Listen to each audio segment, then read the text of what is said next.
Plesir menyang Wonoayu. Dino minggu esuk, aku plesiran menyang Wonoayu bareng keluargaku.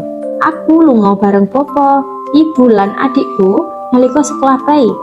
Sadurunge budal, ibu nyiapake bontot supaya bisa dimaem nalika ing perjalanan. Omahku warung. Perjalanan menyang Wonoayu lumayan adoh. Dino minggu iki, dalanan rada lodang ora rame kaya padatan. Masih perjalanannya lumayan adoh, ananging nyenengake amarga saben dalan aku bisa ndeleng sawah ijo lan pemandangan desa sing asri. Atiku rumangsa bunga amarga bisa mlaku-mlaku bareng keluargaku. Panggonan pisanan sing ditekani yaiku Candi Dermo. Candi Dermo manggon ing Dusun Candi Dermo, Desa Candi Negoro, Kecamatan Wonoayu. Ing kono aku ndeleng bangunan candi lawas sing isih kokoh lan resik.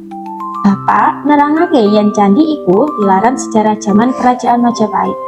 Wujute candine koyok gapura. Aku lan adikku mlaku-mlaku ngubengi candi lan njupuk foto bareng keluarga. Sawise kuwi, aku lan keluargaku nerusake perjalanan menyang Kampung Lali Gadget. Pengunjungnya akeh banget dina minggu iki. Ing papan iki ora ana wong dolanan HP. Kita diajak dolanan tradisional koyo engklek, egrang, dan lumpat tali. Aku rumangsa seneng banget amarga bisa ketemu kanca teko daerah liya. Sawise puas dolanan menyang Kampung Lali Gadget, aku lan keluargaku istirahat ing kantin kanggo mam awan. Sawise maem, banjur aku lan keluargaku mbajutake lelaku menyang panggonan pungkasan, yaiku Kebun Klengkeng. Wisata Kebun Klengkeng iki manggon ing Desa Simo Ketawang, Kecamatan Wonoayu. Desane asri banget, adem katon ijo.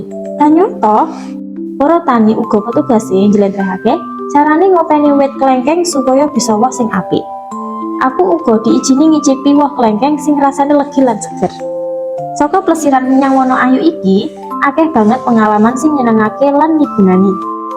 Sing paling dak senengi yaiku nalika ing Kampung Lali Gadget, amarga cocok banget kanggo aku sing isih seneng dolanan. Pengalaman iki ora bakal dak lelekake lan dadi kenangan sing apik kanggo aku.